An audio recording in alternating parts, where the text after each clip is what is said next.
Olá, eu sou o Fábio Reis e você está no podcast Comunitalks, o podcast feito por quem e para quem gosta de comunicação.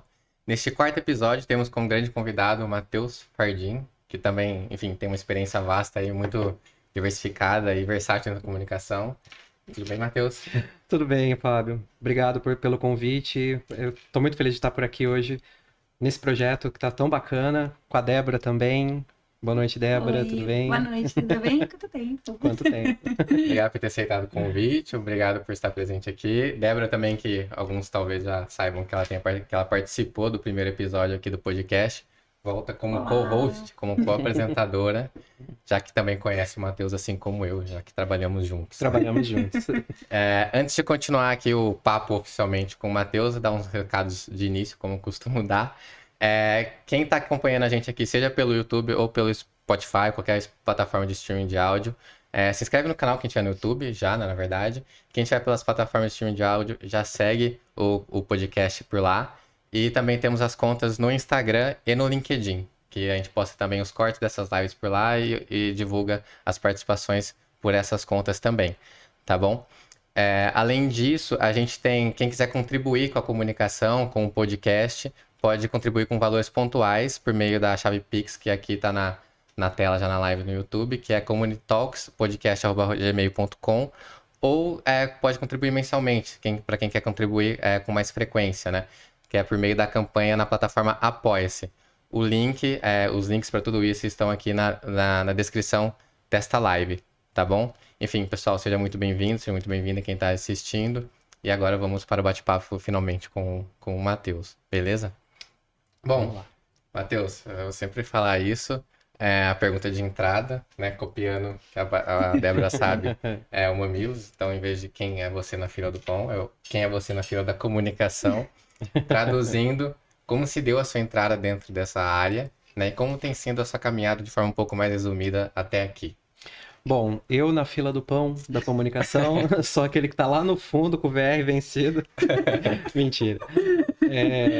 Eu brinco que eu comecei na comunicação no instante em que eu chorei, pedindo mamãe, mas porque eu acho que não teria como ser de outra maneira, assim. A comunicação, ela tem... Eu venho de uma família, de uma estrutura que é muito... em que a comunicação acabou sendo muito presente, né? Por N fatores. Mas, falando assim, tecnicamente e profissionalmente...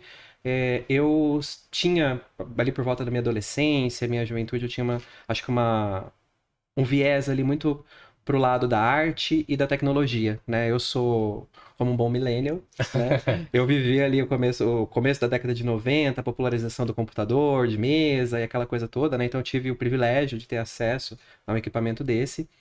E já gostava muito de artes, né? Eu pintava, desenhava, esculpia, então fui muito estimulado, graças a Deus, pela minha família, tudo isso.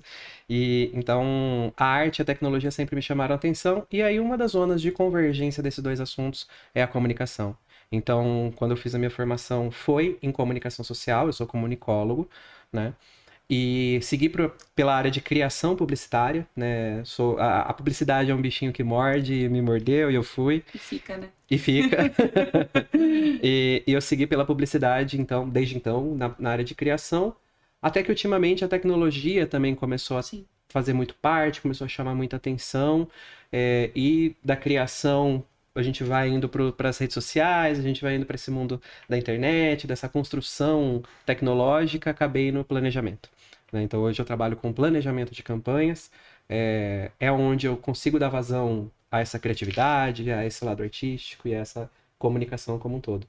Então acho que, de modo geral, na comunicação eu sou aquele que fica costurando diversos meios, tentando ser multiplataforma, tentando entender todos os canais aí.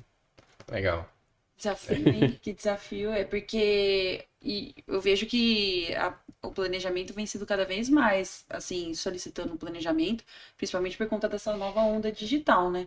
Que com campanhas, enfim, com essa resposta mais rápida que a gente precisa por conta de redes sociais, Google, aí a gente estava falando até um pouquinho antes de entrar ao vivo, né? De, precisa vender, mas precisa ter alcance, mas precisa ter engajamento, e fazer isso a toque de caixa nunca é fácil, né?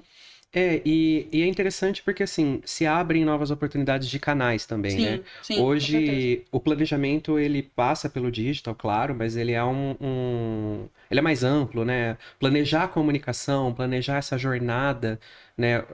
Ainda hoje, conversava com alguns colegas a respeito disso, né? De como a minha geração, né? A geração ali da década de 80, 90, a gente viveu um processo de comunicação em que a família inteira recebia o mesmo pacote de informações, Exato, né? sim, sim. A gente sentava com a família para assistir a mesma TV, o mesmo canal, então todo mundo, várias gerações eram impactadas pela mesma informação. Não tinha um algoritmo na internet. Não tinha um algoritmo, né? Hoje, né, o que você assiste é diferente do que eu assisto, que é diferente do que você assiste, e muitas vezes na mesma plataforma. Sim. Então, acho que a comunicação e a informação, ela se tornou granular demais, ela se tornou personalizada demais. Sim. E acaba que um planejamento é muito necessário nesse cenário, né? O que você vai fazer, né? Você tem dados saindo pelas orelhas, né? Você tem dados em todos os lugares. Exato. Então, planejamento não apenas o digital, mas o de comunicação como um todo, eu acho que é é apaixonante. Eu poderia falar disso a noite inteira.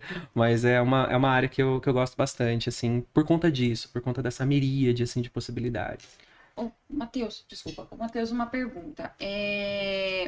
Eu queria comentar contigo que, assim, eu imagino que a gente tem uma audiência que muita gente tá na carreira há muito tempo, tem outras pessoas que estão trocando ali o rumo da carreira e tem outras que estão começando agora. Uhum. O que você falaria para esse público, principalmente que entrou agora e começa com um segmento e muda para outro, ou vê que quer atuar nesse ramo e é um ramo que, assim, o planejamento sempre, principalmente em agências, além da criação, né? O que brilha também os olhos, porque o planejamento de uma campanha sempre brilhou os olhos. O que você diria para essa galera que tá começando? Eu posso falar para essa câmera aqui? Pode. Pare. Não, tô brincando. Continue muito. Só não. Não, tô brincando. É desafiador. É bastante desafiador. Eu costumo ser muito franco, né, com quem entra pro time, com quem começa, com quem me pergunta esse tipo de coisa. É desafiador, né? Mas eu acho que tem alguns elementos que isso a Globo não mostra, né? que é sobre que tipo de recurso você precisa ter para fazer parte desse mundo tão fluido e que tá mudando tanto e tão rapidamente, né? Tem a cultura, né? O máximo que você puder absorver de informação, cultura, arte, né, de pensamento, né, leia muito, leia livros, entenda o pensamento, entenda a história, né, tem a cultura, eu acho que é fundamental. Sim. E tenha em mente que a comunicação, independente da ferramenta e da plataforma, ela nunca vai morrer, né? A gente se comunica, a gente essencialmente se comunica, né? Então, seja para você entrar numa criação, num planejamento, numa agência, ou num jornal, ou num RP, para onde você for em comunicação, é muito importante que você tenha bagagem. Com bagagem, você consegue fluir muito bem por todos esses canais, por todas essas oportunidades aí de trabalho. É interessante porque, né, essa semana, a plataforma do Google, né, existe um blog lá que inclusive eu recomendo super para todo mundo, que é o Think with Google. Ai, que legal. Que é um blog e ele trouxe uma informação super bacana, super interessante, que é sobre essa era de ChatGPT, né? E aí, o que vai acontecer? O que é essa tecnologia fluindo? O que é a geração Z fluindo dentro desse mercado, né? Daqui 10 anos, a geração Z vai tá nos cargos de liderança, né? Serão heads de empresas e tudo mais, né? Estarão nessa idade né? Sim. E é uma geração que tem um pensamento diferente, a tecnologia vai ter avançado, né? O que acontece com os nossos cargos, né? O que acontece com os cargos dentro da comunicação, né? Então, assim, muita coisa vai mudar, muita coisa vai se renovar, muita coisa vai ser impactada por essas tecnologias, por esse modo de pensar mais coletivo, mais social, né? Mais preocupado com esse bem-estar. E isso é fantástico, porque se você tem a bagagem, né? Se você tem o pensamento crítico, se você tem a cultura, que eu chamo de cultura, né? Porque cultura também é outra coisa. Assim como comunicação e informação, cultura é um termo... É um impulsionador, né? Não, e que difícil de se definir, né? Verdade, o que é verdade. Né?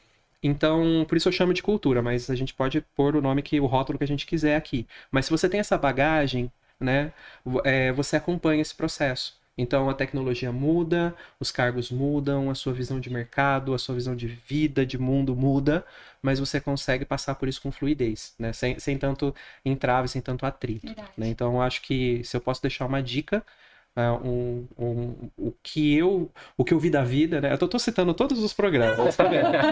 O que eu vi da vida em relação à comunicação é isso, assim, é importante ter bagagem, né? Para não falar abobrinha, né? E para sobreviver, porque esse é um mercado fluido demais. Ele realmente cresce. E isso para mim, isso é apaixonante, né? Você acompanhar essas ondas, essas evoluções, né? Eu acho isso fantástico. Ele cobra bastante da gente, né? Cobra uma inovação, uma renovação, Sim. né? Eu acho que quem faz planejamento hoje é diferente de quem fazia há 5 anos atrás, de quem fazia na época da pandemia, que é diferente verdade. De quem fazia antes da pandemia. É verdade. Né? Então é uma evolução constante. Eu acho isso, para mim, enquanto houver essa evolução, eu tô com gás, eu quero participar disso. Meu perfil, né, é de realmente participar desse processo evolutivo da comunicação, da tecnologia, da arte, da cultura e por aí vai. Eu acho interessante, Matheus, você falar isso, né? A questão de geração, por exemplo, a geração Z. A geração Z, basicamente, são nativos digitais, né? Não tiveram tanta comparação. Enfim, na verdade, não se depararam com poder comparar o analógico com o digital muito. Nós, meninos, tivemos um pouquinho mais nesse sentido. A gente andou muito para que vocês pudessem correr. Então. E eu acho legal você falar disso, fazer a conexão com a pessoa ou com as pessoas que estão dentro dessa geração e entrando na comunicação. E falando sobre cultura e bagagem, né? Porque ter esse contato, enfim, poder ver esses dois lados, não só digital ou a parte do analógico, tipo, pegar um livro físico mesmo para ler, em vez de só os livros na tela, né? Vale o Kindle também. Sim, vale, né? Pode falar marca, né? Oi, Kindle, me patrocina. Não, gente. Desculpa, Kindle. Eu sou velha ainda. Hábitos tradicionais. Desculpa. Old school, né? A gente tá falando de geração. Desculpa, te interrompi. Não, eu acho interessante justamente trazer isso, porque quem nasce dentro desse mundo, já só com contato digital, é difícil olhar para esse lado, o que estava acontecendo atrás. É verdade. Dar esse passo para trás para poder analisar com outro olhar ali e tal, e se colocar dentro da comunicação, né, a partir disso. E pegando até esse efeito que tô falando de comparativo, a experiência dentro da comunicação, me corrija onde eu estiver errado, por favor, teve o contato, já são mais ou menos 15 anos, quase 2 décadas aí dentro da comunicação. Sim. Tanto com a mão na massa, e agora você já está atuando com a parte mais de planejamento estratégico, né, nos últimos anos. Isso. Como é que foi essa transição, essa transformação para você? Como que isso moldou a sua visão dentro da comunicação, saindo de uma determinada funções que você exercia lá no começo da sua carreira e agora? Fábio, essa é uma pergunta interessante e desde o convite para participar desse podcast, eu tenho refletido um pouco a respeito da minha carreira, né? Virou tema de terapia, já foi a festa. Sempre. Mas o ponto é assim, eu acho que a minha visão sobre a comunicação, sobre carreira, sobre fazer parte dessa indústria, que é uma indústria, né? Ela mudou muito, né? De novo, né? De 10 anos atrás para pré-pandemia, para durante a pandemia, hoje eu penso diferente. Certamente daqui uns 5 anos eu vou estar pensando completamente diferente. Não quero cravar isso em pedra, esse é o ponto, né? Mas a minha transição, ela se deu justamente por conta dessa variação da visão, né? Até um certo momento da minha vida, eu entendia a comunicação, eu entendia o meu papel, eu cabia nesse espaço, né, dessa... No espaço criativo, né? No espaço de gestar, gerir, de dar vida, né, a uma ideia, né? Eu sentia que eu precisava fazer parte disso, né? Com o passar do tempo e muito trabalho coletivo e trabalhando com muita gente, trabalhando com vocês, inclusive vocês fazem parte dessa minha evolução, inclusive como profissional, eu fui entendendo que em alguns pontos eu precisava usar a bagagem que eu tinha de experiência, né, para ajudar quem estivesse começando, para conseguir gerir um time, para conseguir me colocar dentro de outras situações. E, ao mesmo tempo, chegou uma leva de profissionais do mercado, né, com com muito mais talento, né? Com muito mais habilidade, com muito mais conexão com o zeitgeist, né? Com conexão com essa realidade, Uhum. né? E aí eu entendi que era o momento de eu dar esse passo para trás, né? Passo para trás, né? Para que eu pudesse assumir outros papéis, né? E ajudar essas pessoas ou estar presente nesse movimento de atualização. Tem um pouco a né? ver também com o momento da sua vida, tipo de maturidade mesmo? Eu acho que totalmente, Débora. Sim. Porque assim, por que que eu tô indo por esse raciocínio, né? Porque eu acho que na pergunta do Fábio tem uma resposta, Aham. né? E é a resposta que eu tenho para mim, né? Uhum. Que é como é difícil você olhar para trás, né? Verdade. A dificuldade de quem começa, né? De olhar para trás, entender a história, entender o que já foi feito Uhum. para começar com a inovação, né? Então, eu entendo que é papel de quem já passou pelo movimento, né, de mudança, assumir. Se você vai amadurecendo, você vai cumprindo com papéis mais maduros. Sim. Né? Então, Sim. eu acho que hoje eu trabalho, né, com um time, né, já trabalhei com outros times, mas aonde eu consigo colocar um pouco da história. Né, um pouco do que já foi feito, um pouco do que eu conheço, experiência, do que deu certo, do que deu errado, Aham. né, para contribuir muito para essas ideias novas, né? Para essa cabeça fresca que traz coisa muito inovadora. Então, é divertido você estar na gestão de um time criativo, por exemplo, em que você tem ideias, você Uhum. concebe, né, projetos, campanhas, artes, e você olha para o seu time e fala, pô, legal, a ideia seria a partir disso daqui.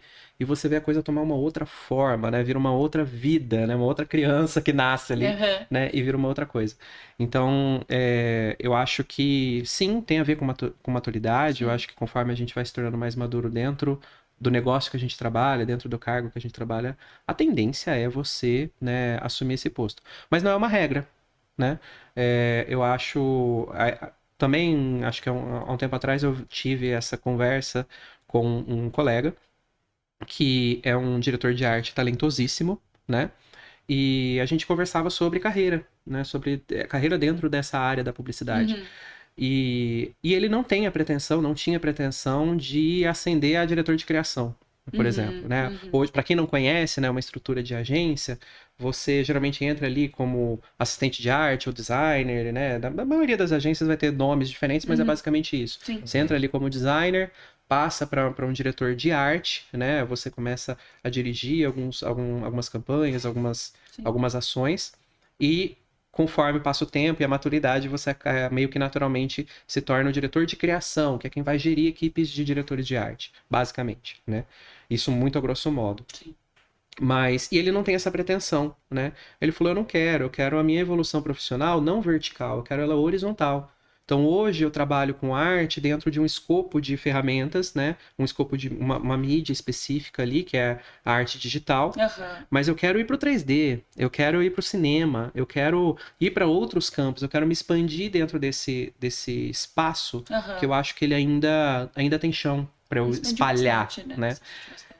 Sim, eu acho isso incrível, né? A Uhum. oportunidade que você tem nas diversas carreiras, né? De você fazer esse movimento para um cargo de gestão ou de você ir para um cargo de especialização, né? Sim. Então, eu acho isso é muito legal, isso é muito incrível. Eu optei por ir para um cargo de gestão, por exemplo, né? Acho que Uhum. foi um movimento que para mim fazia sentido dentro desse contexto, mas dentro do contexto que eu vivo e tudo mais.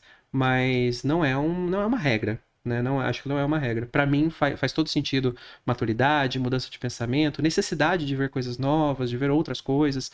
Então eu acabei indo para esse espaço, mas tá tudo bem, né? O profissional que queira evoluir, aprofundar ainda mais dentro daquele escopo em que ele trabalha. Sim. E se tornar esse concurso, né, daquilo que ele faz, né? Se Sim. especializar, aprofundar cada vez mais. Eu acho isso lindo. É. Acho isso maravilhoso. Eu acho curioso, né? Eu vou pegar 2 pontos aqui que você comentou. Você falou sobre dar, baseado na pergunta que eu tinha feito, né? O passo para trás para ter um outro olhar e aí conseguir trazer digamos assim, essa bagagem, esse passado para quem está entrando na comunicação, na Sim. equipe que você ajuda a conduzir. E para trazer também essa parte de inovação, né? Então é aquela coisa que a gente estava falando um pouco mais no início, sobre a geração que está mais no digital, e você está ajudando o papel dessa geração, por exemplo, trazendo a história, né? Do que veio antes dela, dessa parte digital, enfim. E, enfim, eu acho isso muito legal, muito válido, muito louvável de se fazer, né? E acho que agrega também, não só você, como, obviamente, para quem tá recebendo, absorvendo esse conteúdo de você. E fazendo uma relação, você explicou, a grosso modo, ali, uma estrutura de agência. Você poderia falar aí, principalmente pro pessoal que tá assistindo ou ouvindo de casa, a diferença entre, por exemplo, direção de arte e criação, ou até, enfim, essas um pouco de nomenclaturas, assim, e redação, dentro de uma estrutura de agência? Olha, essa é uma... né? É o sexo dos anjos. Esse é também é uma pergunta... Existe uma estrutura meio que padrão, né? Vamos chamar assim. Meio comum, né? As agências nas quais eu atuei, elas geralmente tinham uma estrutura em que você tinha, dentro do departamento de criação, né? Você tinha essa figura que é o diretor de criação que comanda essa equipe, né? Uma equipe de diretores de arte, geralmente acompanhados de um redator, né? De um diretor de redação, por assim dizer, que é a pessoa responsável pelo conteúdo, né? Então você tem o diretor... texto ali, pela escrita, basicamente, ou não? Não necessariamente, é que tá. Mas né? pelo contexto também, né? Pela defesa do projeto e tudo mais. Porque, por exemplo, se você pega... Eu sempre costumava citar esse exemplo quando alguém me perguntava isso. Você pega, por exemplo... é que hoje já mudou tanta coisa. Mas assim, você pega, por exemplo, a construção de um podcast, né? Vamos tomar aqui um podcast, né? Você pode ter um diretor de arte que vai olhar, por exemplo, para o tom, para a mensagem, porque é puramente, né, você olhando para uma plataforma de áudio, né? Aqui a gente está no áudio e vídeo, tal, multiplataforma, mas olhando ali para uma produção de conteúdo só para áudio, né? Você tem um diretor de arte que pode fazer a direção da estrutura do seu podcast, né? Então, vai ser uma coisa séria, eu vou colocar uns memes no meio, eu vou colocar uns sons, né, para alguns efeitos para acontecer alguma coisa. Sim. Isso, né, tem a nomenclatura, né, a pessoa que faz essa edição de áudio, né? Mas ele atua como um diretor de arte, né? Ele faz a direção artística, né, desse podcast. E ao mesmo tempo você tem uma pessoa responsável pelo conteúdo, né? Que é esse redator, né? Essa pessoa que vai conduzir o storytelling, né? Dessa jornada que é o seu podcast, por exemplo, né? Então, eu não gosto de dizer, isso é papel de um, isso é papel de outro, né? Tanto que geralmente eles duplam, né? Eles duplam, se misturam, Sim. né? A minha experiência como diretor de arte, por exemplo, eu tive o prazer de trabalhar com excelentes diretores de redação, com redatores incríveis, né, Fábio? E que foi interessante isso, né? Você tem um diretor de redação que olha, um redator, que olha para você e sugere uma arte, sugere, putz, e se a gente fosse para esse caminho? E aí você que é a pessoa que está colocando a mão na massa, no caso, eu trabalhei bastante com a parte de design gráfico, né? Então a pessoa tá falando, tá dando a ideia e você tá construindo aquilo mentalmente e tá dando vida para aquilo. Então é um trabalho conjunto, né? Sim. Então esse núcleo criativo, aí eu entro na segunda parte da pergunta, né? Esse núcleo criativo, eu acho que ele é uma sinergia entre esses dois papéis, né? E é importante que sejam dois ou mais, né? Quanto mais plural, mais intenso e mais criativo o trabalho fica. Mas, então eu acho assim, a criatividade, a criação publicitária, né? Falando da criação publicitária, ela se dá dentro desse contexto em que você tem uma pessoa preocupada com o conteúdo e a história que está sendo contada ali, seja numa arte, seja numa imagem, numa logomarca, num logotipo, e você tem a pessoa que está preocupada com essa história ser contada e você tem a pessoa que está preocupada em dar vida a essa história, né? Que cara ela vai ter, né? Ou como que ela vai se apresentar, né? Seja um áudio, seja uma imagem, seja como for. Então, eu não respondi a sua pergunta, né? Pelo visto. Não, mas deu pra entender. mas é porque pra mim eu acho que eu não gosto de definir, assim. Eu acho que Talvez um se trabalho fosse conjunto. definir, limitaria muito o que é esse trabalho em equipe envolvendo os dois lados, né? Todos os lados Exatamente. ali dentro. Muito obrigado. É isso mesmo. Posso complementar com uma pergunta? Claro. Eu achei muito interessante, porque geralmente quando pessoas entram no curso, e aí focando principalmente ou em artes, ou publicidade e propaganda, você perguntar por que você está fazendo, porque eu sou uma pessoa muito criativa. Eu lembro que quando eu escutei isso pela primeira vez na faculdade, eu olhei pro meu pai e falei, não sou, eu tô no lugar errado, me tira daqui, volta pra engenharia. Eu também não... Mas aí eu queria perguntar no seguinte, quais que são os desafios, já que a gente está falando muito do seu lado, como tu era diretor de criação, quais são os principais, assim, quais eram os desafios que você via com o diretor de criação de uma agência? Olha, eu tenho um contexto muito sui generis, né? Porque eu trabalhei como diretor de criação dentro de uma agência que era focada em e-commerce, né? Que era focada quando tudo era mato na internet. Quando Quando era o IG ainda. Exato. Desculpa, IG. Eu cheguei a fazer, por exemplo, uma palestra na Câmara dos Dirigentes Logistas em Fortaleza do Ceará. Uau. Sei dessa história. sobre o uso de redes sociais, né? Então, assim, foi bem no comecinho mesmo. Isso foi, sei lá, 2012, 13, alguma coisa assim. O Facebook já tava, já. Primórdios do Facebook. Primórdios do Facebook. Né? Eu lembro que tinha uma pessoa na plateia que até me perguntou, né? Como que faz pra vender no Facebook? Né? Como que eu faço pra vender no Facebook? Olha, naquela época. E eu me lembro da resposta. Que eu falei, você tentar não vender. Tenta não vender que você vende, né? Porque é um espaço para você socializar, uma rede social, né? Então, as pessoas estão ali com esse viés. Sim. Hoje já, né, tem ferramenta para isso, né? Você vende realmente, tem um marketplace, né?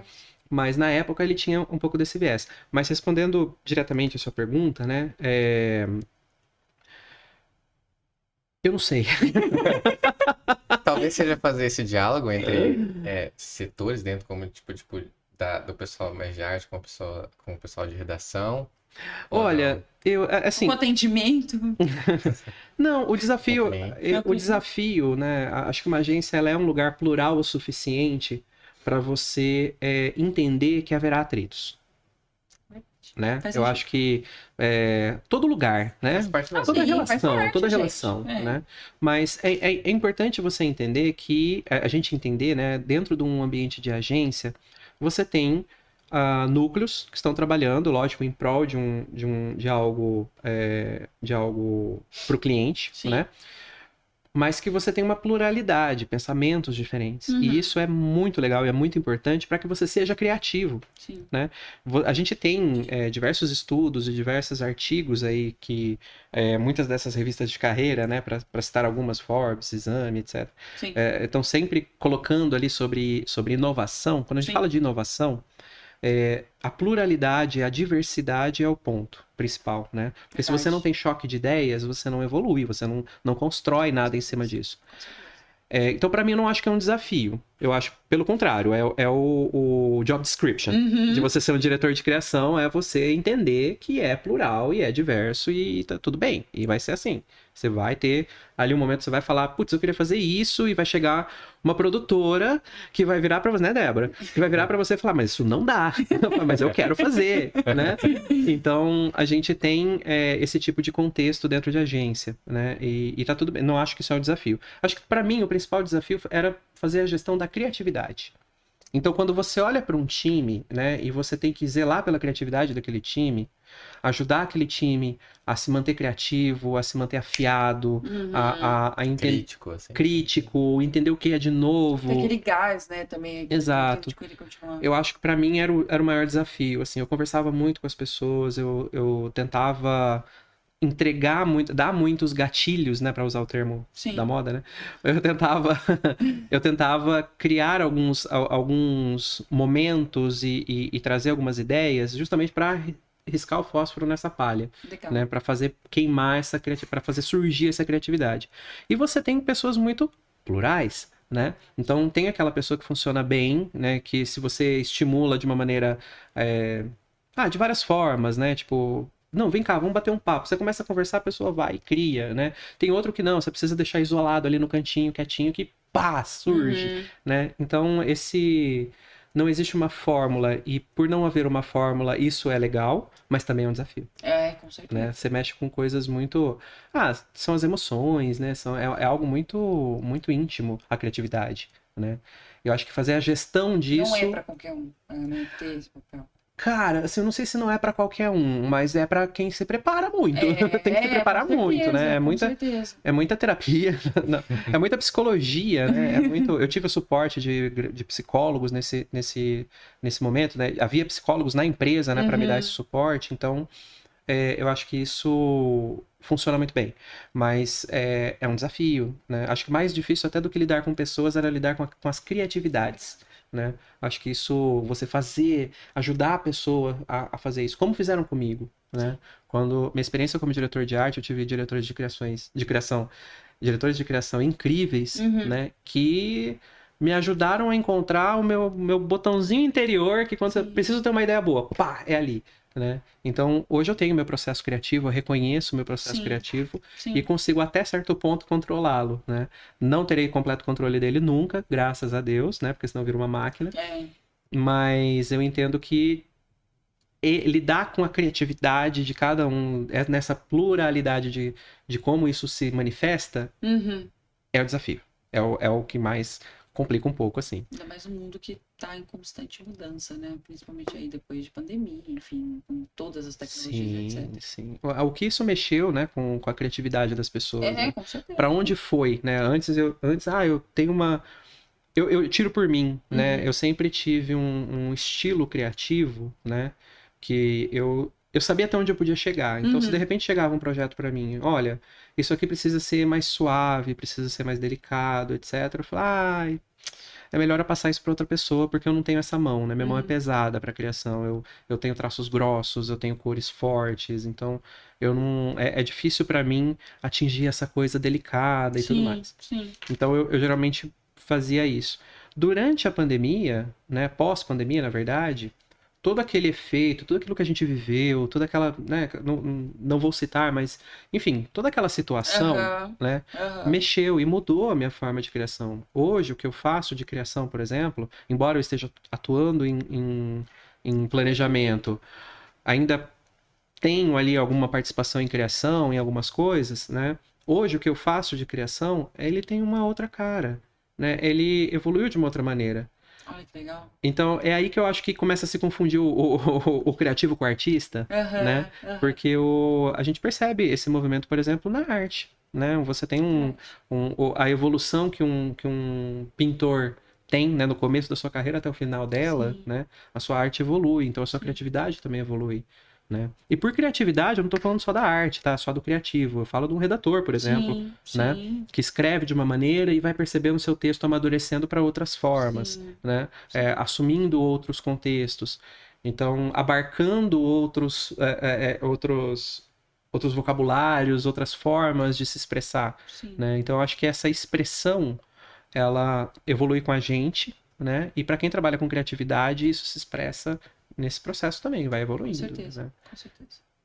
E uma curiosidade aqui, dentro do que você falou aí do processo criativo, de lidar com essa pluralidade, alô, fonoaudiólogo, mas enfim,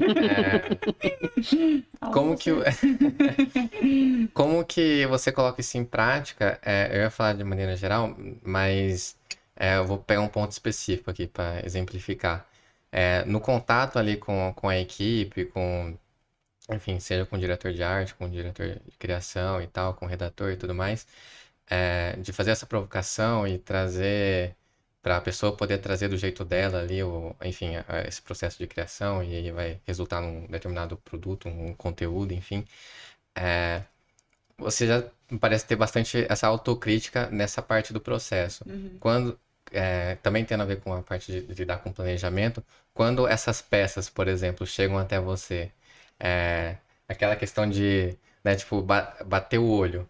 Você faz a crítica, a autocrítica, assim, tipo, como que conheço a pessoa e tal, mas talvez, aí esse caso aqui, eu não sei como que ela chegou nesse resultado, enfim, em ter pensado isso dessa forma. Aí você faz esse esforço também, tipo, de tentar ver a justificativa de como a pessoa chegou aquilo, naquele produto, naquele conteúdo? Posso complementar? Desculpa. Pode. Eu ia até comentar, e aí, porque geralmente o diretor de criação está muito alinhado, principalmente com o time de atendimento, que está muito alinhado com o cliente. Eu acho que para mim, o papel de direção de criação é o papel mais difícil que tem dentro de uma agência, porque você precisa escutar a criatividade de todos, ao mesmo tempo escutar a percepção do atendimento, que geralmente tem um papel chato, assumo totalmente, e tem o papel ali do cliente falando da necessidade. Como que encaixa tudo isso aí, principalmente nesse ponto que o Fábio comentou? Eu entendo que a resposta é o planejamento. Uhum. Né? Então, se você tem interesses diversos, você precisa ter um mediador. Né? Você precisa ter um diplomata ali para poder né, fazer, juntar todas essas peças e dar um corpo para isso. Talvez por isso eu tenha migrado para essa área também. Né? Mas eu vou citar um exemplo. Né? Hoje, dentro do departamento de planejamento, né, dentro do meu papel como diretor de planejamento, eu recebo em alguns momentos... porque assim, planejamento... Né, vamos lá, né? Agência aula 2. O departamento de planejamento, ele tem sim algumas estruturas que a gente entende como padrão no mercado, né? Quando a gente olha para uma agência. Mas... como tudo em agência, né? Você tem cada uma tem a sua peculiaridade, a sua forma de trabalhar. Sim. Né? E acaba que se adaptando à necessidade do perfil de cliente, do perfil do mercado, assim por diante. O departamento de planejamento que eu atuo hoje, eu tenho a felicidade de atuar em um que não tem essa amarra, né? Então, é um departamento de planejamento que consegue atender a uma necessidade de acordo com aquilo que o cliente traz.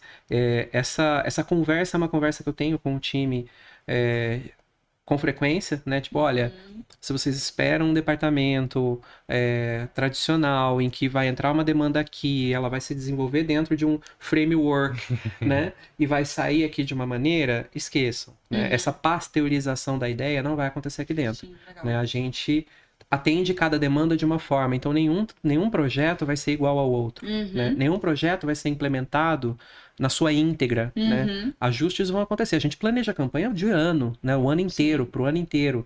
Né? É lógico que ao longo de um ano muita coisa acontece e muda, né?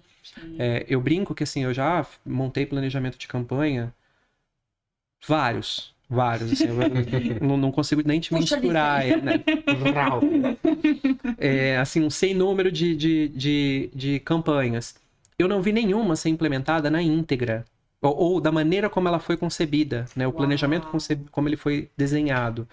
Porque ela começa, né? O cliente adota, vamos lá, vamos fazer, ela começa, mas coisas acontecem, né? O mercado reage. Então você tem uma empresa que adota aquele planejamento de campanha, legal, então eu vou me posicionar dessa forma, vou usar essa arte, vou falar isso, vou conversar com esses públicos, vou agir dessa maneira. Beleza. E aí você começa a fazer isso, o mercado reage. Sim. E dependendo dessa reação, você tem que adaptar o negócio enquanto ele está acontecendo. Então tem aqueles 10%, 15% de ajuste que você tem sempre que fazer. Sim. Então, por conta dessa necessidade de flexibilidade, né, você poder possibilitar ao time trazer coisas novas, né? Trazer entendimentos novos sobre ferramentas, sobre ações, sobre estratégias, eu acho importante. Para mim é uma coisa importante. Então, eu procuro deixar... meu time segue as regras da empresa, né? Mas no que tange a ter ideias, a planejar campanhas, ou a trazer ideias para uma campanha, por exemplo, é aberto. Né? Não existe ideia errada. Né? Depois disso, depois que as ideias estiverem na mesa, a gente escolhe a menos pior. Mas fica muito em aberto, né? Eu acho importante e estimulante que seja assim. Legal. E quando vem uma ideia, né, que eu, a princípio, talvez não tenha entendido ou não tenha concebido, hoje, com a experiência que eu tenho, com todo o percurso que eu corri até aqui, eu consigo, acho que consigo, né? Vou perguntar pro meu time depois. Fazer uma enquete. Falar, gente... Comenta no estado depois, pessoal. Pesquisa de clima dentro da agência. Eu vou perguntar. Mas eu acho que, de certa forma, eu acho que eu consigo, sim, buscar hoje essa empatia, né? De tentar interpretar, tipo, como que a gente chegou até aqui, né? Por que essa ideia, né? E acho que como existe essa liberdade, nunca, pelo menos que eu me recorde, não houve um momento em que em que isso tenha acontecido dessa maneira. Sim.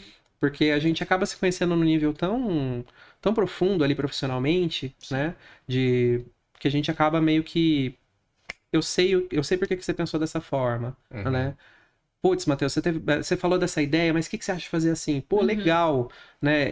Eu sabia que eu tinha que falar com você porque você ia corrigir essa rota que eu não estava vendo, né? Então, a gente acaba tendo um trabalho ali muito de equipe mesmo, né? Dificilmente você Cocriação, né? se surpreende totalmente com o resultado, né? Tipo, nossa, como que as pessoas chegou aqui? Não, por conta de envolver todo esse processo de planejamento, de conversa, geralmente você consegue entender. As surpresas boas acontecem. Sim. Acontecem, né? Já me surpreendi muito com, tipo, putz, o que você acha de fazer isso aqui?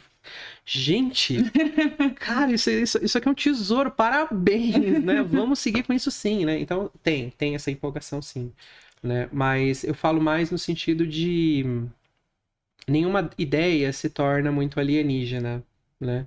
Porque você acaba conhecendo as pessoas com quem você trabalha, você Conhece a linha convive. de raciocínio, né, de cada um. Conhece a linha de raciocínio porque você tem ideias juntos, né? Sim. Há anos, né? Então eu tô trabalhando com pessoas no meu time hoje.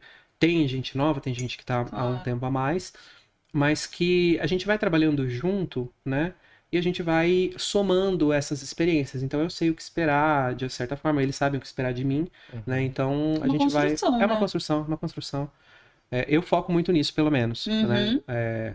Lógico, tem toda a sua burocracia, tem toda a sua técnica, tem técnica para isso, né? Não é uma coisa feita freestyle, né? Existe uma técnica para isso, existem estruturas, fluxogramas, fluxo de trabalho, tem tudo isso, né?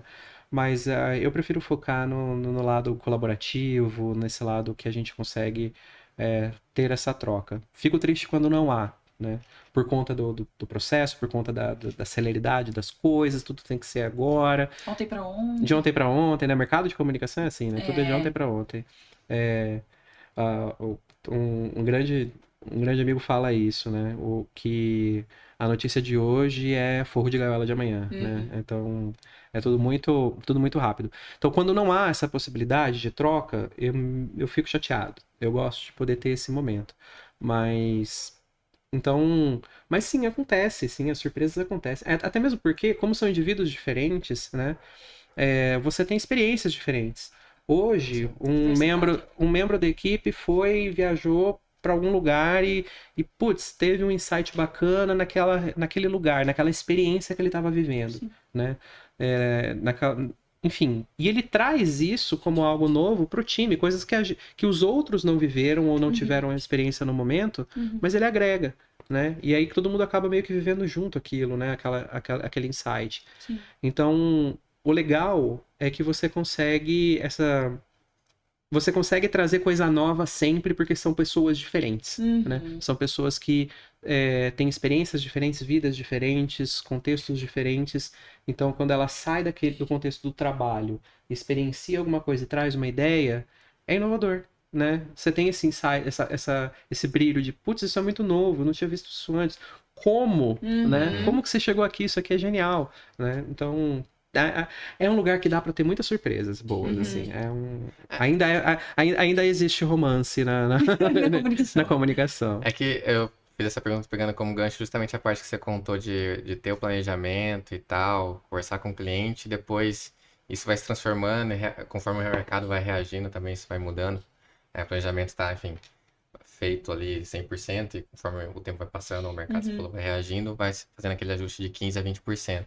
É que por mais que haja essa parte de planejamento, essa troca, que é tão essencial, igual você falou, né, de ser feita, ainda pode-se ter, né, e deve-se ter resultados diferentes do que a gente pode imaginar, mesmo conhecendo aquela pessoa, aquela história, aquele profissional tão bem, né? E aí eu tava falando na questão de, tipo, na verdade que é um exercício nosso, né, de mesmo, ela fala assim, tive toda essa conversa, todo esse planejamento, aí a pessoa me traz isso, e aí, tipo, ela, como alguém que tá lá olhando isso, né, numa terceira colocação ali, eu falo assim, como que chegou e tal, e já pode descartar, né, em vez de refletir mais uma vez, calma aí, que de ajuste que essa pessoa fez de pensamento, ou que experiência que ela passou para ela ter mudado um pouco, totalmente, depois daquela conversa que a gente acabou tendo lá no início do planejamento, sabe? Eu acho interessante a gente ter essa crítica, essa autocrítica em Sim. toda a parte do processo, né? Não só, eu preveni aqui no começo e tal, e depois você lida, como já foi tudo conversado e tal, agora a minha reação mais imediatista, tipo, isso é bom, isso é ruim, tá ok. Mas, de certa forma, não é pra tá, né? É pra gente É, fazer essa reflexão constantemente. sim, Você tem, sim. enxerga dessa Eu forma. acho que eu tinha uma. Quando eu estive diretor de criação, eu tinha uma frase, né? Que eu brincava com os diretores de arte. Às vezes você faz, e isso acontece comigo até hoje, né? De eu produzir alguma coisa e receber uma crítica, né? Vamos falar de crítica, né? E receber uma crítica, né? É difícil. Você colocou muita energia sua, né, para construir. Imagina, né? A criatividade ela vem dessas experiências, dessa bagagem, tudo isso que você construiu de si, né? Com o que você aprendeu sobre o cliente, sobre o produto, sobre o mercado, tudo isso cruzado com a sua própria experiência emocional, né? E aí você vai lá e cria o negócio, e você se apaixona pelo que você criou, é uma ideia, poxa, né? E aí chega alguém e fala, não tá legal, né? Por que não tá legal, né? Poxa, dói, isso dói, né? É aquilo de ver Mas aquilo que você produziu como um filho, ou uma filha. Tipo, pô, fiz pra é, ter tanto carinho e tal. pois é, eu investi tanta energia emocional até para a construção disso, né? E aí vem uma crítica, sim, sem nem pensar, sem nem avaliar, né? Bate o olho e já, pô. Então assim, 15 minutos. realmente dói. Mas eu falo isso para mim e falava isso, né, pro time, né? Calma, não é a sua Mona Lisa, né? Acho que vocês já devem ter me ouvido falar isso. Muitas vezes, né? Calma, não é a sua Mona Lisa, né? Você tá fazendo... Isso daqui é um trabalho do cliente, para o cliente, né? Você não tá fazendo uma obra de arte, né? Isso não é sua arte, isso é seu trabalho, né? Uhum. Então você colocar isso em caixinhas separadas é um processo difícil, é um processo de maturidade, né? Acontece com a maturidade. E, e é difícil, né? E você cai de novo nessa armadilha várias vezes, mesmo maduro, né? Mas enfim, eu entendo que esse processo da crítica, né, tanto de você avaliar o trabalho do outro, entender o que foi, como chegou até ali, e identificar se aquilo é uma oportunidade ou não, se aquilo é bom ou não, né, bom para o contexto, né? Uhum. Exige empatia, exige cuidado, exige profissionalismo, exige inclusive para poder falar, isso aqui não ficou bom. Com Né? certeza. Você fazer uma crítica contundente, né? Se é um perfil de profissional que Sim. precisa dessa clareza, precisa dessa objetividade e franqueza, né? E você identifica isso quando você gere um time, né? Você tem que ter o profissionalismo de fazer isso, né? De conseguir dar uma resposta real e verdadeira, né? Sim. Isso não ficou bom. Isso não tá legal. Até porque tem Vamos emoções fazer de novo, envolvidas, né? Eu acho que é o que vem depois, Fábio, que eu acho que importa. Porque olhar e falar, isso não tá bom, né? Qualquer um faz e com razão ou sem razão, qualquer um faz. Perfeito. Mas aí o estrago já tá feito também, né? No ego, no profissional. Sim. É o que vem depois que eu acho que constrói, né? Então, se eu tenho um time e eu preciso, por N fatores, né? Pela urgência, porque eu preciso daquilo para, né? A gente precisa entregar aquela resposta pro cliente agora. Falar, olha, isso aqui não ficou legal. A gente conversou antes, a gente briefou, a gente conversou junto, chegamos numa ideia e saiu dessa forma, não tá bom, não tá legal, né? O que vem depois disso é que eu acho que constrói, né? Então, vamos sentar junto e fazer de novo?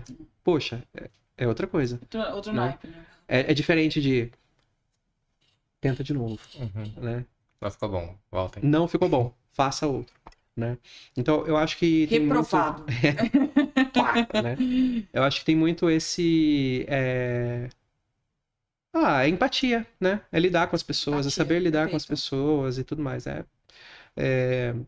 Se você que está ouvindo isso já trabalhou comigo e eu não fui empático, me desculpa. O Fábio tá me colocando uma pulga atrás da orelha agora. Mas. Gente, denúncia pro Matheus. Diz que, né? Liga pro Fábio, conta essa história para ele traz você aqui para falar sobre ele. Mas assim, eu não sei. É uma preocupação que eu sempre tive, né? Acredito que não tenha feito, mas se fiz, perdão. Faço aqui um meia-culpa. Olha, eu trabalhei com você há muito tempo. Você foi comigo que você nunca fez. Tudo bem que era atendimento, mas da minha parte tá tudo tranquilo. Da minha parte também não. Então tranquilo, gente. Senão eu já ia rebater. Vou dormir um pouquinho mais tranquilo Então hoje. beleza. Imagina pegar no flagra, né? Pergunta armadilha. Você, mentira, você fez Mentira, você fez isso assim. Em 2000 e não sei. Por Exatamente. isso que eu Tal job. Matheus, eu vou voltar para a parte. A gente, não sei se você chegou a citar, mas eu pensei nisso quando você estava falando, enfim, um trecho agora, nem lembro. Mas é sobre o Omnichannel, né? O Omnicanal. Dentro da sua experiência aí já de bastante tempo na comunicação, você teve e tem a oportunidade de trabalhar com diversos canais, né? E na parte. Quando eu falo Omnicanal, tem a ver. Estou falando aqui sobre a parte física, né? Enfim, e a parte mais virtual, digital. Eu quero saber de você se para toda marca, né? Você lida com diversas empresas, também com diversos clientes, o omnicanal, a estratégia omnicanal é pertinente, perdão, ou se é caso a caso. Isso tem que ser estudado, dependendo do tipo de empresa, depende da história da empresa, ou de quem está lá. Isso não precisa e não deve ser feito. Olha, eu diria que é o mundo ideal. Né? Porque, né, vamos pegar ali o conceito, né, do omnicanal, do omnichannel. É você conseguir fazer com que a experiência desse usuário, desse consumidor, ela continue, né, em todas as etapas. Então, eu fui impactado por um anúncio na internet, né, e tive uma determinada reação que quando eu estiver ali no meu e-mail, eu vou receber um e-mail marketing, por exemplo, que já fez essa leitura de qual foi a minha reação, então ele vai me conduzir para um próximo passo. Sim. Né? E aí eu vou ver um vídeo no YouTube que já vai considerar essa experiência que eu já tive com a marca para me dar um terceiro passo. Né? Então, falando a grosso modo, é essa continuidade entre os canais da experiência e da mensagem. Né? Sim. A gente viveu, acho que até 2010, 12, talvez, 2015 eu chutaria, né? A gente viveu muito aquela experiência de a agência vai lá, cria um conceito, né? Cria um KV e desdobra esse KV para vários outros canais, né? Então aquele desenho, aquela ideia, ela vai virar um anúncio, ela vai virar um outdoor, ela vai virar um banner de site, ela se desmembra, né? Sim. E hoje a gente sabe, a gente tem consciência de que cada canal tem a sua... Cada meio é uma mensagem, Exatamente. né? Então a gente... esse conceito de que cada meio transmite de uma forma e que a mensagem precisa ser adaptada para aquela forma, para ser mais efetiva, é a base do Omnichannel, né? Aí entra os contextos de empresas, né? De clientes, né? Você tem cliente hoje que consegue investir nisso, que consegue pegar um conceito de campanha, né? E para o rádio adaptar a mensagem para quem ouve rádio, e para a TV adaptar para quem assiste a TV, para a internet colocar de uma outra maneira. Então isso exige investimento, isso exige equipe, Esforço, isso exige né? especialistas, né? É um esforço grande, né? É um esforço de mídia, é um esforço de criatividade, é um esforço de campanha grande. Então vai depender muito do perfil desse cliente, o quanto ele precisa investir nisso, né? Às vezes não precisa mesmo. Às vezes você usar o tradicional desdobramento já funciona, Sim. né? Então, para aquele público ou para aqueles canais que você elencou, né? Então, se você olha uma realidade de uma microempresa que vai trabalhar com redes sociais, que vai trabalhar com Google, né, Search e Display, que vai trabalhar, eventualmente, vai colocar uma programática, né, que é um modelo um pouco mais... que expande um pouco mais as possibilidades, vai trabalhar com e-mail marketing, vídeo no YouTube, etc. Né? São os principais canais, vamos chamar assim, né? Ousaria dizer que são os tradicionais, né? Já virou tradicional isso? É tradicional. Mas, então você tem uma microempresa que trabalha com isso, né? Ou uma empresa de pequeno porte que trabalha com isso, ela consegue desdobrar, né? Pega um conceito, desdobra, né? É local, ela consegue fazer isso e aplica. Agora você pega uma empresa que tem uma complexidade maior ou que quer ter uma informação um pouco mais detalhada, mais granular dessa experiência dessa pessoa que recebe a comunicação. aí você precisa, sim, ter uma estratégia omnichannel. Você precisa adaptar a mensagem para o meio e para o público que vai receber ela naquele momento. E você, principalmente nessa sua migração de criação para planejamento, você sentiu que, e principalmente com esse contexto da pandemia, né, que assim fez uma reviravolta na nossa vida, no nosso consumo, enfim, de todas as maneiras. Você sentiu que as empresas agora estão mais preparadas para receber esse omnichannel ou não? Débora, eu acho, assim, quem me ouve falar sobre omnichannel dessa forma deve estar tendo um filho agora. Porque, Então. né? Porque tem muita gente que defende que o omnichannel é tudo, Uhum. né? E que você tem que propor isso para todos os clientes, Sim. que é o último grito da tecnologia da Sim. comunicação. Mas aqui depende muito deles, né? Então, como eu trabalho muito no contexto de indústria e de uma indústria que tem uma certa resistência, ou que tem uma certa... Resistência não, me expressei mal. Que tem uma certa característica de perfil de público, né? Não é para todo mundo. Às vezes você não pode aplicar o omnichannel, não tem como aplicar o omnichannel. Mas... Até porque o público não está pronto, né, para isso. Ou não vai entender, não é que não vai entender, né? Tipo, não vai conseguir, não vai ter o efeito, né? Sim. Então, se eu tenho um público, por exemplo, vamos pegar aí o público agro, né? Você tem um público agro, que a gente sabe qual é a realidade do agro hoje no Brasil, né? Você quer fazer, você tem pesquisa, a própria Associação Brasileira de Marketing Rural emite uma pesquisa periódica, né? E dentro dessa pesquisa a gente tem dados, tem números ali, por exemplo, da adesão digital dentro das fazendas, né? Dentro do campo, né? É uma adesão significativa pro meio, né? Pro setor, mas quando você compara com o público urbano, é ínfima. É verdade. Né? Então, você elaborar uma campanha omnichannel, né?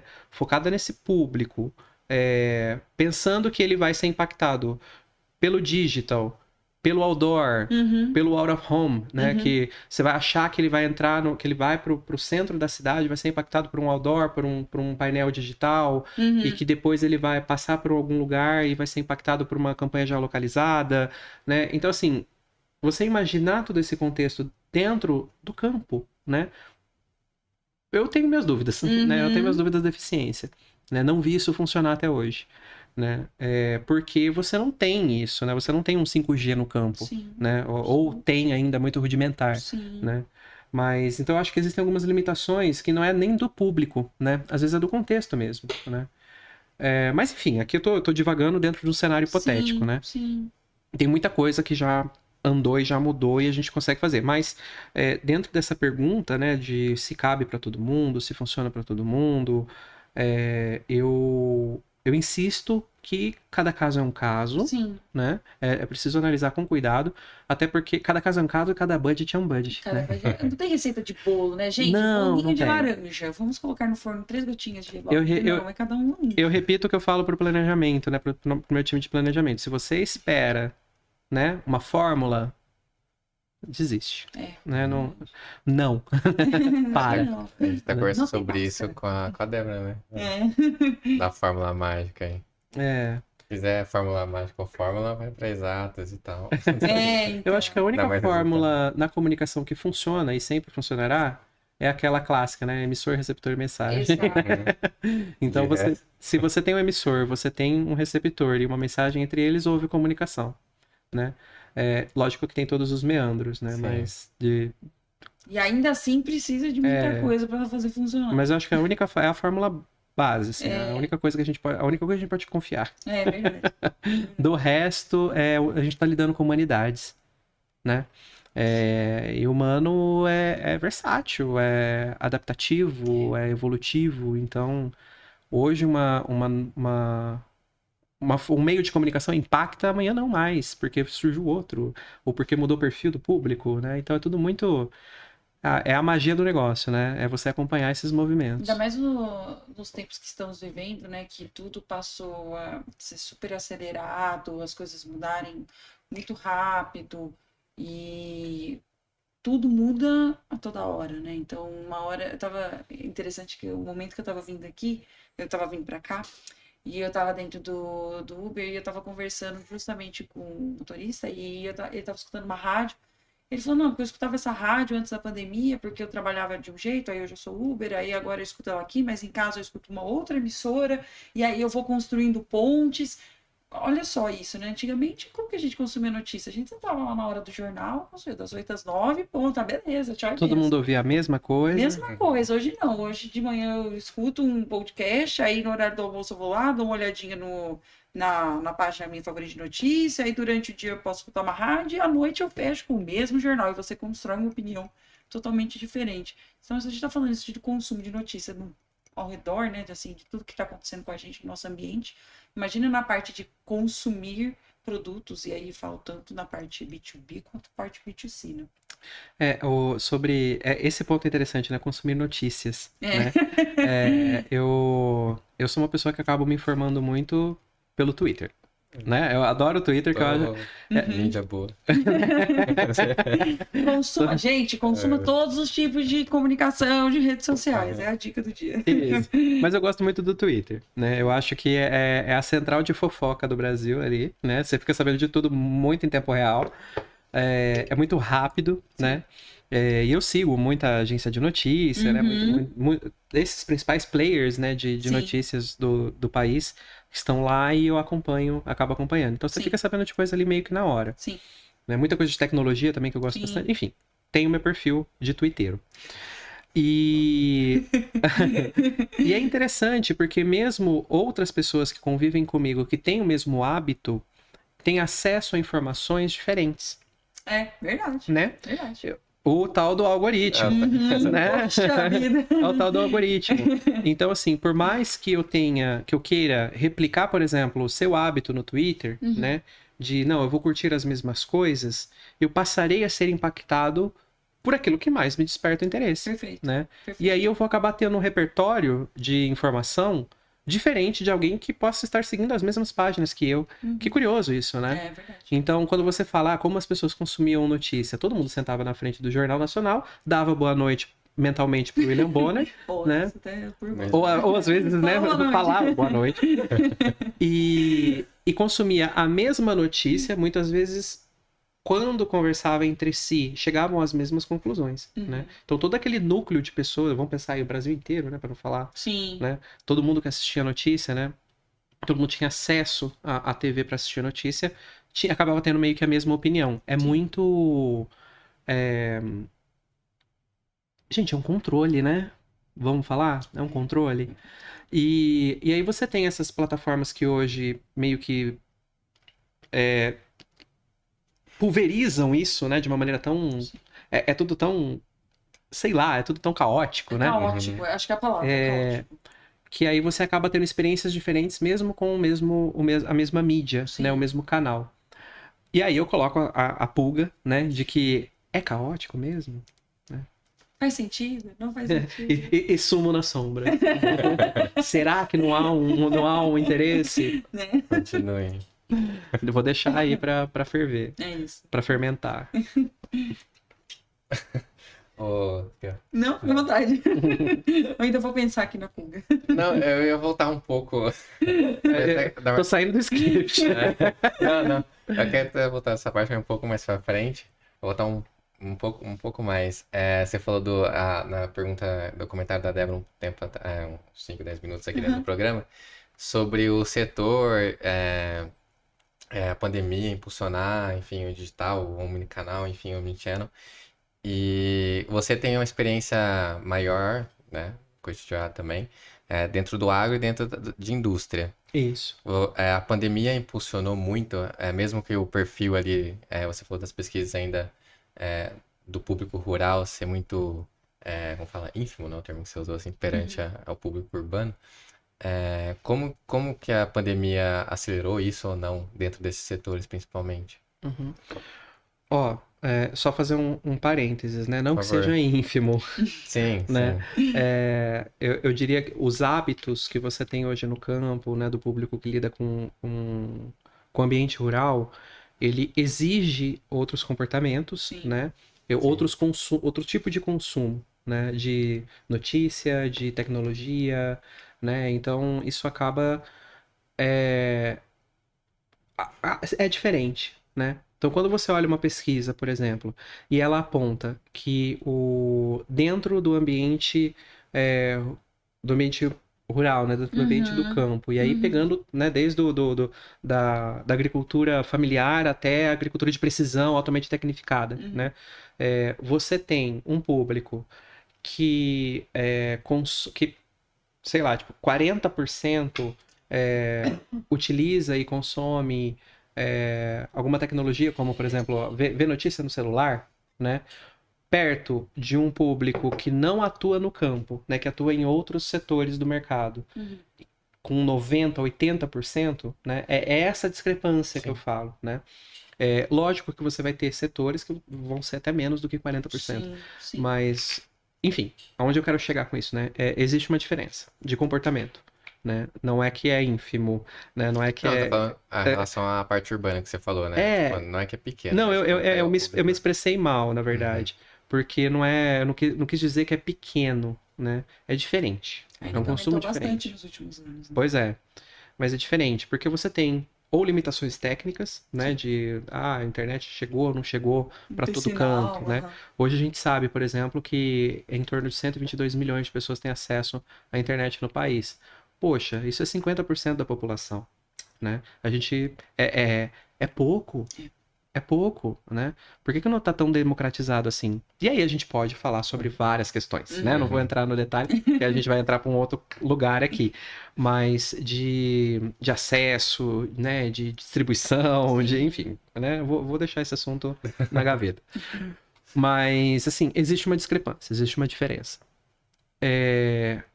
E aí, quando você olha para o setor agro, para o setor da indústria, né? É considerar essa diferença na hora de você montar uma campanha, de você entender o público. Eu acho que é um exercício mais de antropologia, né, do que necessariamente de exatas, né? Eu não sei se eu respondi a sua pergunta ou se eu circulei ela, né? Eu tava querendo saber no sentido da pandemia ter impulsionado isso de alguma forma, Hum, porque é verdade, a diferente, pandemia. sim, é diferente antes, diferente depois. É, Mas isso é. mudou do que você repara, observa, né? Comportamento do público nesse setor de alguma Mudou, forma e mudou, como, né? Se sim, mudou. como. Mudou bastante. É assim, é inegável que o isolamento físico levou a gente para uma relação mais digital, Sim. né? A gente viu ali durante o período da pandemia, até próximo do final da pandemia, o surgimento do metaverso, né? O surgimento de soluções digitais para você se relacionar com pessoas, né? Então, eu entendo que se o mercado reagiu dessa forma, imagina, né, no comportamento do público, né? Uhum. Todo mundo meio que migrou, buscou acesso a esses meios digitais. Sim. Isso né, quem pôde, né? Uhum. Quem pôde foi atrás de acesso Sim. desses meios digitais. Então, sim, mudou sim, aumentou drasticamente o acesso, a frequência de uso, né? A pluralidade dos canais que se faziam uso, né? Então, antes você usava só para WhatsApp, né? Só para se Uhum. comunicar ali com a família, por exemplo. Você passa a utilizar um Google, você passa a utilizar um Marketplace, você passa a utilizar outros aplicativos para outras funções, né? E É, até explorar mais, né, as redes hoje que nós temos, por exemplo, Marketplace, Facebook, mas o WhatsApp, por exemplo, quantas pessoas utilizam agora com função de comunidade, venda mesmo, né, tipo, um grupo de sim, desapego, sim. um grupo de, enfim, de ocorre, Mas tudo aí é que isso. tá, né? A pandemia, né? Aquele período de pandemia, ela fez com que as pessoas mudassem o comportamento para aderir à tecnologia, ou a tecnologia mudou por conta da pandemia, o que atraiu mais pessoas para mudança de comportamento, né? Quem veio primeiro? O ovo ou a galinha, né? Então, eu entendo que tudo mudou, né? É difícil você traçar um contexto Sim, para qualquer pessoa que faça análise de dados, que faça análise de comportamento, que faça análise de história. Pegar esse período da pandemia é um bug no sistema, assim. É difícil perfeito, você. perfeito. Ninguém previa nada, né? Eu me lembro de ter participado naquele período. Eu estava muito envolvido com a indústria automobilística, né? Trabalhava com uma montadora. E eu me lembro de estar numa reunião sobre sobre dados, né? Sobre análise de dados, analytics, né? Você tentar prever mercado, tentar fazer monitoramento, né? De acessos e tudo mais dentro desse ambiente digital. Uhum. E eu me lembro de estar nessa reunião e uma pessoa da Adobe, inclusive, a Adobe tem uma plataforma de marketing robusta e incrível, Olha que legal. é muito legal e rivaliza aí com grandes plataformas do mercado, Aham. né? Aliás, é uma grande plataforma do mercado, esse cloud de marketing da Adobe. Aham.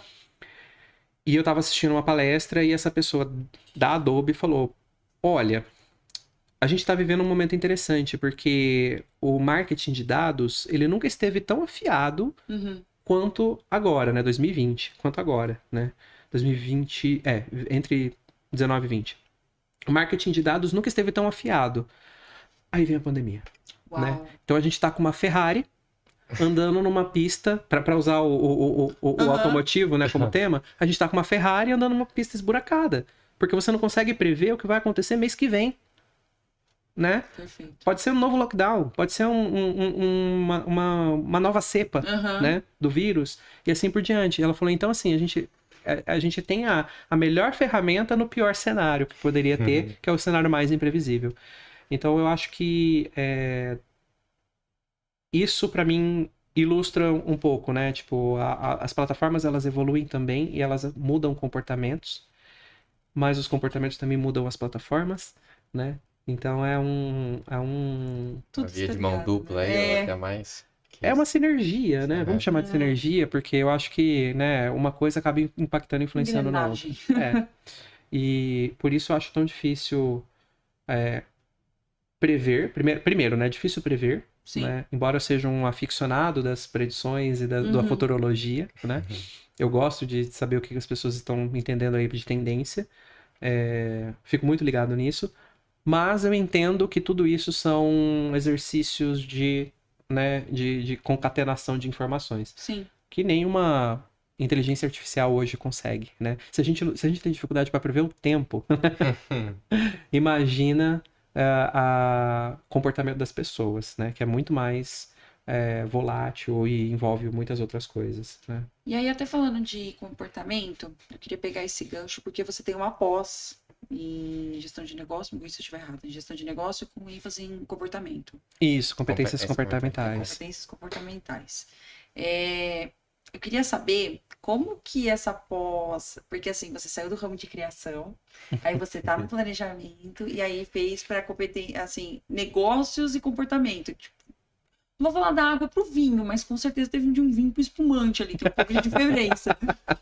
E aí, eu queria saber o seguinte, como que isso abriu, assim, o seu pensamento, o seu caminho dentro da comunicação, e aí até puxando um pouquinho do que a gente conversou lá no começo do podcast, como gestor de uma equipe que tem tudo ligado a comportamento, principalmente por conta da criatividade, e logo assim, depois dessa pandemia, que mudou 100% o comportamento, que saúde mental virou um tema que a gente precisava conversar, e os negócios assim, enfim, tudo virou um caos. Eu queria saber um pouquinho de você, como que isso te ajudou, sabe? Curiosamente, eu fiz essa pós durante a pandemia. Ou seja... Começou um pouco antes. Comecei um pouco antes. Pegou essa época. Eu comecei, acho que final outubro de 2018 e me formei... 2018? Foi. Foi 2019. Também. Não, 2019. Ah, tá. Tem razão. Não, 2018. Final de 2018. Mas... Eu não sei, gente. Eu vou ter que ver no meu LinkedIn depois pra ver o que eu marquei, que ano que foi. Vai ter VAR. Bom, mas enfim. Né? Liga o VAR. Mas o interessante é que eu comecei antes da pandemia e terminei na pandemia, né? Mas assim, meu interesse pelo comportamento humano, ele vem desde a criação, né? Então, quando você pensa em... Desde sua época na criação. Desde a minha época na criação. Tá. Desde a criação humana. Quando não havia nada, eu me interessei por comportamento. Nos tempos das cavernas. Isso. Não, mas assim, meu interesse por comportamento humano, ele vem desde muito cedo, né? Até porque quando você trabalha com criação publicitária, você trabalha com você tem que impactar o seu público, né? Sim, Então, sim. o que impacta o seu público, Sim. né? Se você consegue ter esse olhar, né, do outro, né, de como que eu posso colocar essa mensagem, o que eu preciso criar para impactar esse público na outra ponta, Sim. né? Era uma preocupação que eu tinha. Sim. Então, a gente estuda isso, né, em comunicação, né? A psicologia da comunicação, a psicologia do consumidor. Então, Porque envolve, né, comportamentos. Cada coisa que você Totalmente. cria ou comunica, né, e tal. não é dissociado, É. né? Mas eu confesso que essa é uma matéria que eu me interessava com muita força, assim, né? A ciência do comportamento é uma coisa que me chamava muito atenção, me chama muito atenção até hoje. E quando eu comecei a migrar para uma carreira focada em planejamento, né, que eu estou agora, eu me deparei com essa mesma questão, né? Ok, você vai planejar uma campanha para um público, Sim. né? Você vai planejar uma campanha para um mercado. Então, como que as pessoas reagem? O comportamento delas, né, pra você pensar. Exatamente. E nesse processo, eu comecei a perceber que muitas empresas, elas tinham algumas dificuldades de comportamento interno, né? Para gerir negócios. Sim. Né, para gerir o seu negócio, para gerir as suas estratégias, Sim. né? E como que eu poderia contribuir com isso, né? Foi aí que eu levantei os cursos que me interessavam e o que eu poderia usar como referência. Gostei muito desse em específico e fiz esse curso porque ele me deu uma bagagem, principalmente de ferramentas, né? Praticamente um MBA, mas é uma pós, né? Mas foi muito prática, né? Eu tive um contato muito prático com pessoas do setor. Que legal. Onde eu descobri muitas ferramentas de gestão. E eu acho que esse foi o pulo do gato. As ferramentas de gestão, elas são ferramentas para conduzir um comportamento. Uhum. Né? Elas são frameworks, praticamente, que você consegue implementar dentro de uma estratégia de uma empresa ou dentro de uma estratégia de planejamento para poder conseguir extrair aquela informação Legal. ou chegar naquele resultado. Legal. Então, para mim, para mim funcionou dessa maneira. Foi uma ferramenta que me ajudou. Me ajudaria na criação, mas me ajudou também no planejamento e hoje me ajuda na vida, né? Porque você consegue transportar essa experiência para várias outras questões. Então, Não só profissional, né? Então, não só também profissional. pessoal. Eu acho que observar o comportamento, estudar o comportamento, ele te ajuda a estudar pessoas, né? No final das contas, empresas são feitas por pessoas, Sim, né? sim. Tudo que a gente faz é de humanas, né? Então eu acho que é um pouco disso, assim, a gente ter essa clareza de que olhar o comportamento, se você estuda o comportamento, se você olha o comportamento, se você olha a psicologia, se você olha como o ser humano age e reage, você encontra respostas para quase todas as áreas que você for trabalhar. Com certeza. Eu acho que se não todas. Né? Com certeza. E procurar entender um campo como esse, eu acho que não se atém apenas a quem está em cargos mais de gestão, né? Acho que você recomenda para qualquer um que estiver dentro da comunicação, ou até saindo da esfera de comunicação, talvez como seres humanos mesmo. Exato. Não, perfeito, Fábio, porque eu acho que isso faz um link direto com a sua primeira pergunta, né? Uhum. E é a nossa primeira resposta aqui, que é bagagem. Uhum. Né? Bagagem. Se você olhar o outro, ter empatia, observar o comportamento do outro, observar o seu próprio comportamento. É uma forma de comunicação, né? Então, Exatamente. se eu tô, por exemplo, emburrado, então você subentende que, olha, esse não é um bom dia para tal pessoa falar. O corpo fala. O corpo fala, exatamente. As expressões falam. Comportamento. Então, muitas coisas, né? O comportamento fala muito e, assim, cabe a gente, principalmente do setor de comunicação, entender aquilo para conseguir traduzir isso. Saber ler dar isso. voz e ouvir, né? Perfeito, perfeito. Para poder melhorar. Eu acho que é mais dar ouvidos do que voz, às vezes, não, né? dar voz ao comportamento que tá falando. Não, eu só tô fazendo uma paródia aí do que você disse. Mas, eu entendo que sim, eu entendo que comunicação é tão humano, né? Se você não entende o humano, se você não sensibiliza pelo humano, você não comunica direito. Você não planeja, você não faz nada direito. A gente tá tão acostumado, principalmente agora nesse momento, a gente está tão acostumado a querer saber mais sobre a máquina que responde, ou o sistema operacional que está carregando, e a gente Chat esquece. GPT, o que ele quer dizer com aquilo? Exato, e aí no final atrás você esquece que a pessoa, por exemplo, está esperando o sistema operacional carregar, tá nervoso porque precisa entregar o jogo daqui 5 minutos, e aí você fica pensando, enfim, aí torna-se um Bola de ciclo, neve. né? Exato. Eu não quero estender, mas só para citar um exemplo, né? Eu estive testando e treinando ali o ChatGPT, né? Peguei ali um espaço dele para tentar brincar um pouco e entender um pouco mais sobre ele. Misericórdia. E em dado momento, eu fiz algumas perguntas, né? E eu percebi que o ChatGPT me respondia de uma maneira muito gentil. Ele estava me respondendo de uma maneira muito gentil. Uhum. E aí eu questionei, eu falei, viu? Aqui, Viu? aqui rapidinho, vem cá. Eu falei, você é treinado para reconhecer padrões emocionais, né, nas perguntas, nas perguntas que eu estou fazendo? Você saberia reconhecer meu estado emocional, meu estado de humor, Ai, com meu base Deus. nas minhas perguntas? Medo. Ele falou, não. Calma. Senão eu ia Ainda falar, não, viu? né? Volta, vou assistir Matrix tudo de novo. Não, ele falou assim, que ele entende alguns contextos, né? Ele pode entender diante de alguns contextos, alguns termos, Uhum. ele entende quando é agressivo, quando não é, etc. Então, mas ele não é uma inteligência treinada para prever o seu humor, para entender o seu humor. Uhum. Eu falei, aí eu respondi, né? Eu falei, mas é que as suas respostas costumam ser muito gentis, né? Você foi treinado para ser assim, né? Ou é um perfil, né? E aí ele me respondeu, ele falou sim. Ele falou, como inteligência artificial, eu recebi um treinamento para ser empático e ter um humor leve. Porque isso torna a minha interação com humanos mais confortável, mais para os humanos. Interessante. Né? E então, assim, olhando para as humanidades, né? Olhando para tudo isso que a gente faz de comunicação, Uhum. até a máquina precisa ser empática, né? A gente tem que treinar isso, né? E aí, usando esse gancho, eu falo que é o futuro, né? Muita coisa as máquinas vão fazer, mas aquilo que o humano sabe fazer de melhor, que é ser humano, Sim. né? Ninguém vai tirar da gente. É verdade. E a máquina vai sempre precisar que a gente traduza isso, né? Dificilmente... Esse sentimento, né? Dificilmente, se não impossivelmente, ela vai conseguir, a tecnologia vai conseguir, o algoritmo vai conseguir simular isso, né? Por mais que tente. O ser humano ainda é um atributo do ser humano, né? Eu vou fazer um comentário bem breve, mas eu já emendando para uma pergunta final aqui para os últimos minutos do programa.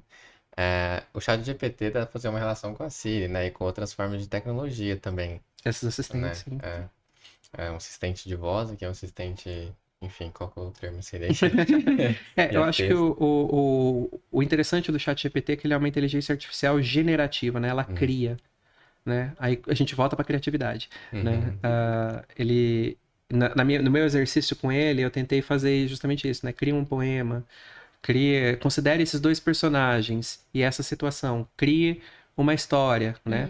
E ele cria cenas sensíveis. Acho que isso eu achei mó barato, né? Ele cria cenas sensíveis com mais informação do que eu tinha posto ali. Mas aí quando você pergunta, né? De onde você tirou isso, né? Como que você construiu essa cena? Quais são suas fontes? E aí ele fala, né? É a literatura, é tudo que está disponível na internet e tudo mais. Né, que não pode fazer isso. É o Ultron. Então, no fim, é uma ferramenta de input que você tem que pôr dados para ela poder reagir. Sim. Ela nunca será humana, né? A gente simplesmente é. Eu acho que eu tô indo para um lado muito abstrato, mas enfim. Para finalizar, Matheus, eu quero fazer uma pergunta aqui sobre dicas. Como até usei aqui a separação da pergunta, né? Como um grande estudante aí e atuante dentro da área de comunicação, quais as principais dicas, maiores dicas que você dá? A Débora já fez, de certa forma, essa pergunta no início para quem está começando na carreira, né? Mas se você tem algum ponto diferente de destacar em relação ao que você falou no início, né?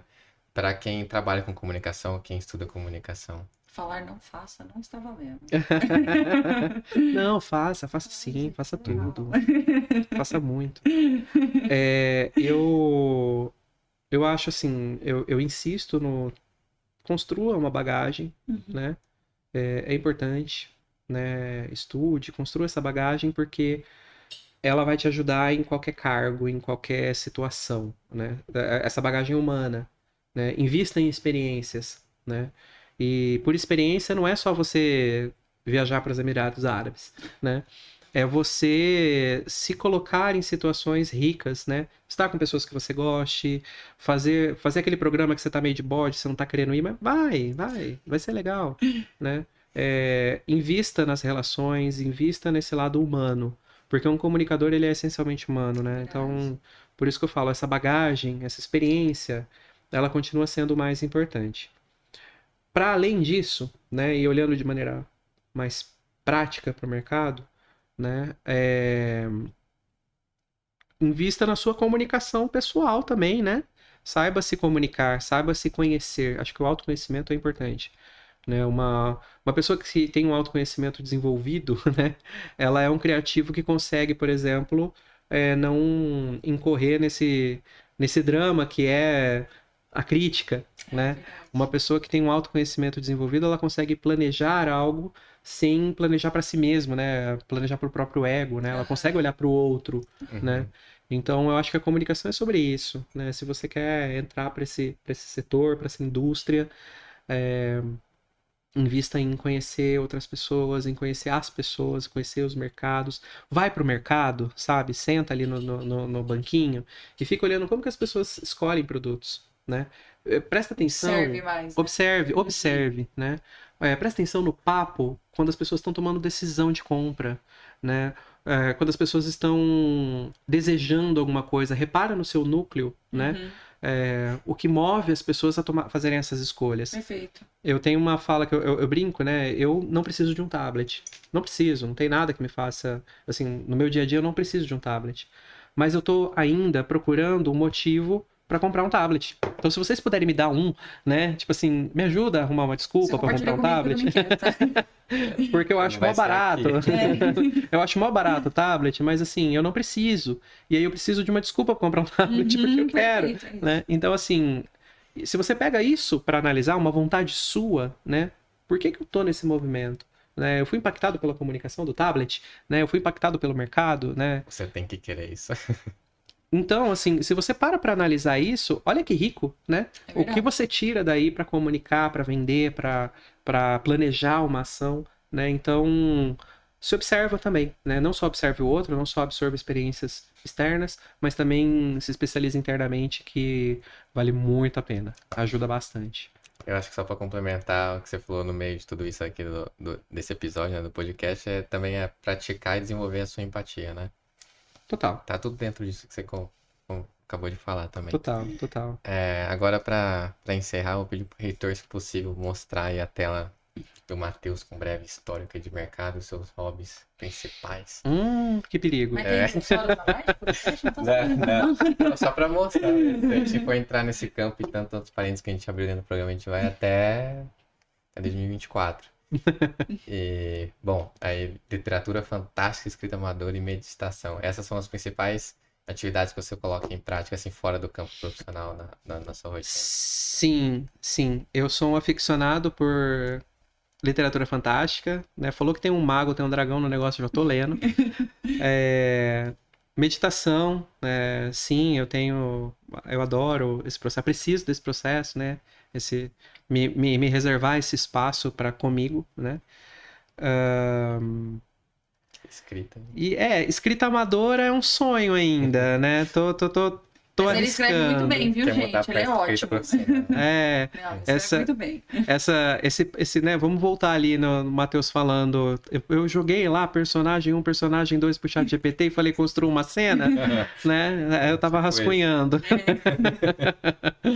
Mas é um pouco disso, assim. Sim, adoro pensar o ser humano nessas situações e o que faria, o que fazer, né? O que esse personagem, o que esse perfil faria. Então, é uma paixão, sim. Legal. Aí, como última tela, Heitor, passar ali, na verdade, fazer uma breve menção aí. Agradecer ao Magenta Estúdio Produções, que é o espaço que o Heitor cede pra gente, para poder gravar o podcast aí, né? Cada episódio. Agradecer também ao Tecnosol, aí, que desenvolveu o logo e a vinheta aí, né, do podcast. Aqui tá o Personalizados, que agora não sei se o pessoal reparou, a gente tem canecas aí do Community Talks. Não sei se vai estar focando. E por último, a Apoia-se, que eu falei, a plataforma Apoia-se, falei de início, que é uma campanha do podcast para poder receber apoio, né, digamos, financiamento, a fim de poder manter a existência aqui do podcast. Bom, eu quero agradecer mais uma vez a presença do Matheus. Obrigado mesmo por Eu que ter estado agradeço. aqui. Cada contato com ele desde o início aqui, obviamente, também, pô, é uma experiência muito agregadora, né? Enfim, Imagina. todos os adjetivos positivos, com certeza. E também agradecer a Débora por ter vindo aqui mais uma vez, né? Agora como co-host, como apresentadora, que também já tinha agregado muito no episódio ali com ela como entrevistada. Obrigada. Bom, Eu é agradeço isso. o convite. Valeu mais uma vez. É isso, Obrigado. pessoal. Esse é o fim do episódio 4 aqui do podcast Community Talks, feito por quem, para quem gosta de comunicação. E, mais uma vez, quem estiver aí no YouTube, se inscreve no canal. Quem estiver nas outras plataformas de streaming de áudio, segue a gente por lá também. Ou por aqui, né? Se a pessoa estiver já lá. Ou aqui. E também No metaverso. E no Instagram e no LinkedIn, tá bom? Obrigado aí, e até a próxima.